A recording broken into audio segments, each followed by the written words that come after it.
Fabio Wardley, nice to meet you, my friend. You too, mate. You too. Pleasure. Nice to meet you at last. I feel like I've had your voice in my ears. I've been listening to like all your interviews. I've done all my research. So you've gone back to the dad. You've punched him a few. Oh, that was an interesting period of my boxing life. That was funny, but You were just at the start of every IFL interview. It was like the most iconic thing. Yeah, Coogan stitched me up a little bit there, a little bit, but it's all fun and games. It's all fun and games. Talk to me about the road to where we are now, because it's not conventional. The route that you have taken to suddenly being chief support on a huge show in Riyadh, Tyson Fury's undercard, it's not a conventional route you've taken to get in here. Yeah, I think that's, if there was going to pick a one word to sum it up, I think that would be it, unconventional. I've done it very differently. I came through the white collar scene and not even having many of those. I only had 4 white collar fights. I think I'm on my 16th pro now, so I've only had 20 fights in total across everything. I started boxing quite late as well. I didn't start boxing until I was 21-ish, something like that. That was the first time I ever picked up a pair of gloves. 28 at the moment, so not long in the game either, that sense. So everything's been very just fast forward and get it and go and kind of figure it out while you're moving, but I'm enjoying the ride. You've had 20 fights in total in your life. Yeah, literally, that is it. Because people talk about like Anthony Hardy only had 12 amateur fights, he went on to challenge, and he gets a lot of praise for that. I didn't realise that you only actually had 4 white collar fights, so this is quite something. Yeah, it's like I say, fast forward. Everything's been on fast forward since my career pretty much took off, and things really got moving. So I haven't had much time to kind of sit and, or I say learn, I have, but I've had to do my learning very much so in the ring. I know a lot of people in their careers have to do that, and you have your learning fights, but mine were serious, like big learning fights. Like this is a whole new thing. Every fight was like something completely new that I'd never experienced, whether it was a bigger show, it was a bigger fight, or a different kind of fight, or a bigger event, whatever. It was always something very different from the last that I had to figure out and just learn on the spot. So thankfully, I've done very well so far, so long may it continue. Can you believe you are where you are? Yeah, I can, because I know myself, and I know when I commit to something, I'm all in. And I know that when I set my mind to a goal, I'll set everything else aside, and that's my goal, that's my focus. I'm going forward towards that. So, yeah, I was always confident that if I wanted to stay on this path and as long as I stayed focused, stayed dedicated, stayed true to it, I would end up, I don't know if it was going to be exactly here and exactly these kind of shows, but I would be somewhere quite near to it. You're able to do well against guys who have been like good amateurs. Like Nathan Gorman was Team GB, Simon Vallely, he was a good amateur as well. Why are you able to do so well against these guys who, on paper, you shouldn't be near them, right? Yeah, well, that's the thing, isn't it? Paper's a funny one, but you can't take the paper in the ring with you, so it doesn't really help you out too much there. I don't know. I think it's desire, belief, maybe that, or maybe even that probably gives me an extra bit of fire of people going, oh no, he was on the GB squad, oh he was ABA champion this, he was that, and I'm like, okay, cool, no worries, just you wait right there, I'll go show you something quickly. And I think that's maybe where I get a lot of that from, is that I like to prove people the other way, because again, from the start of my career, it's always been, oh, he's a white collar fighter, he'll only do this, and then once he'll come unstuck once he goes against this opponent. Okay, it wasn't that one, but it will be this one. Okay, maybe not that opponent, but it will definitely be this one. And every time I just keep turning them over and staying on the job and doing what I'm supposed to be doing. So I think every time that comes back around, I'm like, okay, cool. Almost like a hold my beer moment. Just watch me. I'll go do this quickly. You relish it. You relish people saying to you, you can't do this. Yeah, very much so. Very much so. That's one of my main drivers, I think, of everyone going, oh, you can't, no, you won't be able to do that. Or because there's so many aspects of my career that make people say that, like me being from Ipswich as well, a bit out of the way, not so much definitely not a conventional boxing place. I found out it was out of the way today. Yeah. Got stuck in traffic, Quite a long travel down. But like, I'm not from a London, a Manchester, a Liverpool, or anything like that, where there's these big ABA clubs or these big well-known boxing coaches, things like that. I'm not from any of that background. I've just had to scratch and claw and figure it out for myself. And I think that's built up a level of resilience in me that, okay, cool, no one's gonna have no faith in me. That's fine, I've got faith in myself. Huge occasion coming up, October 28th. As we mentioned, you're part of this enormous show. The world will be watching in their millions. Tell me your feelings heading into just being part of this event. Excitement. Yeah, massive. I love being a part of a big show, a big event. I love I love fight week as well, because when you get there, you settled in, you finally put your bags down and everything, and then you start to really soak in the week. There was a conversation I had with someone before about taking, not too long, but giving yourself a little 30 seconds in between little moments to go look and go, yeah, this is something big. This is something people will remember. This is going to be, not in, say in the history books, but like it's going to be something that people look back on and go, oh, look, do you remember when that happened and this and that? And you can just, when I'm an old man in my rocking chair, I can go, yeah, I was there. I had a little bit of that, or I did that, or whatever. So it's key to stay focused on the task, but also appreciate where you're at as well. Now, if I just get you to completely clear your mind, nothing's in it, right? Just, it's me 90% of the time. yeah, okay, well, it's gone, it's gone. Now, what I'm going to do is, yeah, that's David Adeleye. Yeah. I'm going to drop his name in there. Yeah. What starts going through your head? Just fell out the other end. Okay. It's gone in one ear and it's gone out the other. I'm not interested in it at all. Look, he is what he is. He's useless for the most part. He's not really done too much. He's got a loud mouth. He's got a lot to say for himself with not a lot of substance to back it up. I think that's the difference in us. Is the comparative differences between us is that I don't really say too much in terms of really jibing at my opponents, really going for them. But I'll get in the ring on the night and I'll show you. And then after that, maybe I'll take to Twitter and I'll give you a little I'll rub it in a little bit. But aside from that, I'm not really going at you too much, whereas he seems to be the complete opposite. He's got a lot of mouth, a lot of talk, a lot of the big I am, but when it comes to fight night, he doesn't really show up the best. So it'll be interesting to see what happens when he's under the real bright lights in there with someone who's been, seen, done it all, and there's nothing that's going to throw me off course, and see the real fear and panic in someone's eyes. You're quite different people, aren't you? Do you agree with that? You're kind of different characters? Yeah, thankfully. We're very different people. Yeah, like him, I've said it before, like him as a person, him as a character is not someone I would, not someone I'd really associate myself with, not someone I can imagine me and him going for a catch-up on the weekend or whatever else. So I carry myself very professionally. I respect the sport. I'm a consummate professional. I stay in the gym, I stay training, I stay ready. Look, I understand that trash talk and the bit of back and forth, it has its place in boxing, but like I say, ultimately, I'll respect the sport and give it the care it deserves. And some people don't always have that same view. I don't want to go too into detail as to what's happened at these press conferences, but there's been a first time when he came to your press conference and the energy was quite peaceful. You had a nice chat, you agreed to fight, Derek Chisora was there. It was all good fun, right? So were you surprised with then what happened at the later one? Did it kind of catch you off guard that there was beef? Yeah, slightly, because again, how you saw me at the first press conference is me all the time. I'm chilled, I'm cool. If you want to approach me and come to, again, essentially something that has nothing to do with you, it's not your presser, you're not fighting, you're not a name, no one really cares for your name. You've come to me at my press conference, the one I'm having, because you know I'm the bigger draw and you want the belt that I've got. That's fine. If you want to do that, no problem. Do it respectfully. We can have that nice, peaceful conversation, as we did at the time. But this is what I mean by then when it gets to a big red carpet event, Fury and Ngannou, the massive LED lights, the room's lit up, there's a massive red carpet, there's cameras everywhere, and then all of a sudden, now your character changes, now your demeanour changes. It just goes to show that when the lights turn on, you're not comfortable. You start getting jittery, you start getting twitchy, you start getting looking and checking, and your heart's going a bit. Whereas I'm still the same. I'm calm, I'm relaxed, I'm chilled, I'm doing my job, I'm doing what I need to be doing. And some people can't contain themselves. Do you think that that's something that could carry over into the ring then, under the bright lights, on this huge occasion? You think you'll keep your cool and perhaps he won't? Is that what you're intimating at? I think that if you compare a lot of our performances side by side, I think that's the one distinction is very clear to make, that when it gets spicy in the ring, when things turn up, when it's a big stage, when it's a big event, I keep my cool, I stay focused on the job, stay focused on the task, and ultimately I always get it done as well, in fashion, in style. By hook or by crook, I'm getting the finish. So with him, in a few circumstances, when it's been all about him, or he's been on a big show or a big event, he's not really performed the greatest. So I think that goes to show the difference in our levels. In some of your fights, I mentioned this to you earlier, it's like you suddenly wake up after having taken a couple. You have to go through a bit of animosity, a bit of fire, and suddenly you come with this horrendous fire that just puts out any other fire. Nathan Gorman fight, Eric Molina as well, and I'm sure there are others too.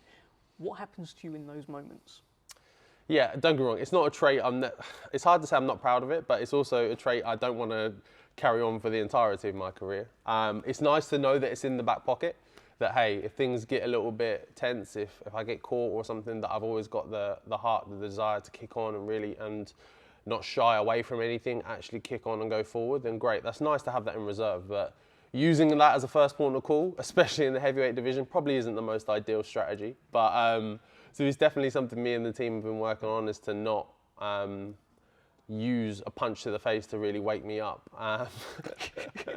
Sure, yeah. But if it's there, it's there. At least I know I've got it. Well, is it a slow start? Is that essentially what you're having? You're having slow starts? I think the problem is I'm too relaxed. I think the problem is I'm too comfortable. I'm like, oh yeah, cool. I'm here for a fight. Here we go. Let's move and bounce around. Then I actually get hit, and I'm like, oh okay, yeah, no, actually real fight. Okay, cool. Let me get rid of you quickly. But can you afford to start slow against David Adeleye? Can you afford to be chilled and relaxed round 1, round 2? If he starts landing a couple of shots, can you be chilled? I think it's not specific to him. I can't afford to be chilled like that through the entirety of my career now. You can get away with it at certain opponents, at certain levels of your career. But as I've kicked on, as I've pressed forward, I'm getting on higher opponents of bigger, stronger, higher caliber, better finishers, things like that. You can't always, like I say, you can't always rely on that. So it's something that we've set aside, and we know it's there if we have to use it. But our first point of call is be first. How does he compare to your other opponents? He's up there, but he's not at the top. Definitely. Like in my 10th or 11th fight, I was fighting the likes of Eric Molina, who's fought for a world title twice. So it's hard to then try and rank David Adeleye above him almost. Or even Nathan Gorman, much better pedigree of fighter, was at that stage of his career, had been in much harder fights, beat better opponents than any that Adelaye's beat as well. So he's up there. I think mainly pure based off his athleticism and his, I wouldn't necessarily say boxing ability, but the hype he's on at this stage of his career, unbeaten, however. But he's definitely not at the top. Because of the animosity, it's clear there is animosity, because of the hype that it's got, are you more motivated to do a job on him? I'm always motivated to do a job on my opponent. But this is there one, extra? Yeah, there's a cherry on top. There's a little bit of sprinkle on top, and I'm gonna go, okay, cool, no worries. I've got something special for you in the locker. So unless I'll probably be disappointed unless it ends in that spectacular fashion. But a win's a win at the end of the day. He says no judges will be needed. I assume you agree with that. I haven't needed judges in any of my other fights, so I'm definitely not going to need them. I'm not going to save for one of the biggest events in boxing to date and then go, oh, let's go to the judges. It's definitely not happening. So it'll be done within 6. Within 6 rounds? Within 6, definitely. Well, I think, yeah, obviously he thinks he's going to knock you out as well. And when he was asked about this, he just said, yes, his chin. So it feels like he's seen frailties. Do you think you think you can stand up to his power? I think I can, yeah. If the likes of some of his other opponents have stood up to his power, I think I'll be all right. I think I'll survive. Like I say, I've been in there with bigger punches, smarter boxers, more clinical finishers, and none of them have been able to get rid of me. Even when I've given them, like I say, that free shot on my chin, and they've hit me, and I've gone, okay, cool, we're here for a fight, no worries, I'll show you a fight. So I think that's going to be.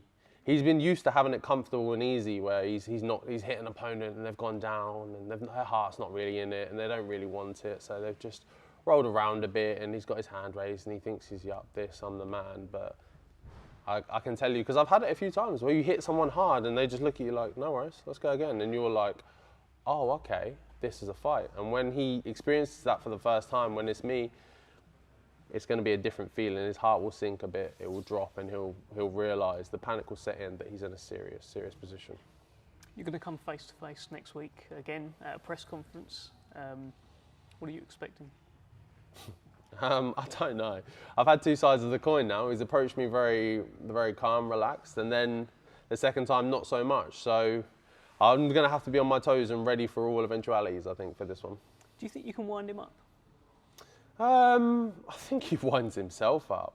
I think he does it to himself. I don't think I need to do too much. Like, my general behaviour and demeanour is to wind people up. I like having a bit of fun with it. A bit like you and your little Twitter rant sometimes. You do. It's all part of the fun, isn't it? It's all part of the I like to, but for me, again, I like winding you up, but it's a bit of fun to me. It's nothing too serious. Whereas some people, I think they really do take it to heart, and they go home and they think about it, and it sits in their head, and they dream about it at night, and they wake up and it's still on their mind. Whereas me, I'm 2 seconds in, 2 seconds out. Like, it's no bother to me. So I don't really need to be fussed about winding him up too much. I'll just remind him of his flaws, and I think that will sit in his own head for a while, and he can play with that however he wants. All right, a couple of things away from David Adeleye before we come back to something I'm sure you're looking forward to, a little message down the camera. We'll come to that at the end, Fabio. Fury versus Ngannou. Give me your thoughts on the fight. Great fight. Interesting, I think, is the best word for that. Interesting, because it's got a lot of different elements of, okay, Ngannou, very well respected in the UFC, obviously known for being a massive puncher. How transferable are those qualities into boxing? We'll see. And then obviously, you know what you're getting with Fury, that boxing purist. But he's also shown a change in style where he was quite a bit more of a back-footed boxer before, especially in the early parts of his career, but in some of the later parts as well. Whereas now, being with Sugar Hill, he's obviously been on that front foot a lot. I think Sugar Hill said to him, like, you're a big guy, maybe sit down on some of these punches, where he has been, like you saw in the Wilder fight and things like that, knocking people down and knocking people out. So maybe he's going to try and fight fire with fire, and I think that's what makes it so interesting, is there's so many question marks at different spaces of, is Ngannou going to catch Fury?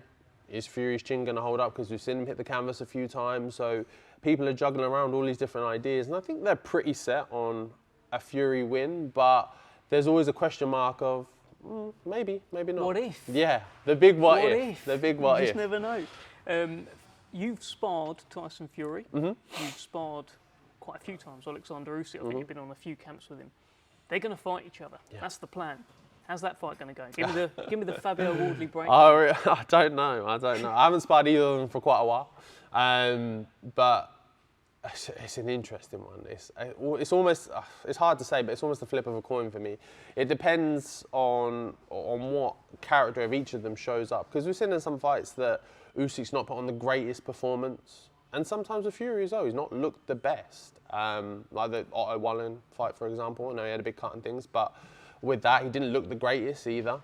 He still come through, got the win and stuff, but again, that's another southpaw, bit awkward for him. So maybe that's a little flaw for him. And then with Usyk, in the most recent performance again with Dubois, people had some question marks around that fight. There was some big question marks around some certain moments in that fight. But again, I think these things are what makes that massive fight was always big anyway, regardless. But then you add all these little side notes in, side bits on it, and you go, okay, this is going to be something special. So I'm not really too sure which way to edge it, but either way, I'll be tuning in. That's a very good long answer to sit on the fence, ultimately, of course. Fabio. Cheers for that, mate. I've got splinters and all sorts, mate. I'm not moving. Okay, well, look, give me something on this. Joyce recently got stopped by Zhilei Zhang in 3 rounds, and he got a lot of criticism. Tony Bellew, in particular, came out and he said something along the lines of, he now isn't British level Joyce and Fabio Wardley would beat him. Now, you must have been hearing these sorts of comments. I called him, I said, Tony, go on, tweet it. Just tell people, let them know, let the people know. Well, what did you think of it all? And I mean, what do you think about I think it's a harsh criticism, I do. I think Joe has obviously proven that he's past British level. He's won the British belt, he's moved on from it. So I think that much is proven. I think that's, like I say, it's quite a strong criticism of him. To lose twice to the same fighter doesn't just erase everything you've done in your career. It doesn't erase all the fights you've had, all the great performances you had. It's not too long ago that he was cleaning out Joseph Parker. So it's very hard to just go, oh, that's you, done, written off. It's always hard to come back from 2 losses as well, but I think Joe's got it in the locker. It's still there. He's still a force. He's still a massive unit. He's still a big puncher, and he's always got a lot of energy about him as well. So that's a trouble for a lot of people in the division. So there's no way to just write him off and say, oh, he's done, he's British level, because I don't believe that to be true. Okay, that's David Adeleye over there. He's watching you. He's been watching the whole interview. He's like, oh, what a brilliant interview. Tell him something.